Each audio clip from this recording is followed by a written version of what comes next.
Y a hoy en día, hoy 7 de octubre de 2024, justo en un lugar donde estuvieron los terroristas y donde se vivió todo ese escenario. ¿Cómo ves, cómo visualizas esa lucha que está teniendo Israel contra el terrorismo? Sí, a mí sinceramente el 7 de octubre no me sorprendió. ¿Por qué? Porque como tú decías, yo trabajo mucho también en los territorios palestinos y había visto la labor que estaba haciendo y la exigencia que tenían las fuerzas de seguridad de Israel en los territorios. Había mucha violencia previa al 7 de octubre entre gente de los asentamientos y los palestinos. Y se veía que había provocación también, por ejemplo, de grupos de Hamás en los territorios. Eso le exigía al ejército mover soldados hacia allá.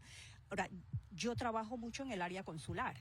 Entonces veías que había muchas tropas, más de los acostumbradas, Claro. en esa área. Por lo tanto, si tú sacas tropas de este sector para llevarlo a los territorios y no refuerzas acá, entonces hay un flanco abierto.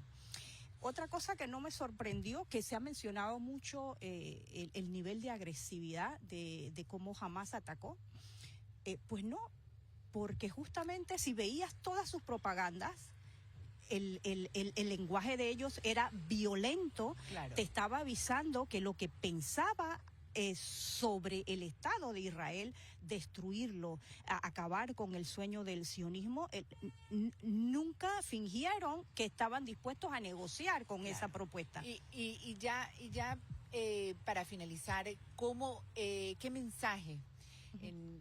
Obviamente es con una experiencia de tantos años, pero esa frase, ese mensaje, ese titular que le daríamos, tú eres periodista, para Israel después de todo este año a comenzar un 7 de octubre en adelante. ¿Qué titular nos darías, Aris? Sí, lo diría más como periodista.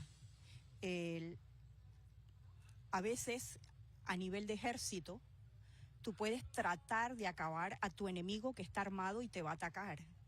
Pero tienes que pensar que ese ejército, ese enemigo tuyo, ha nacido de una idea.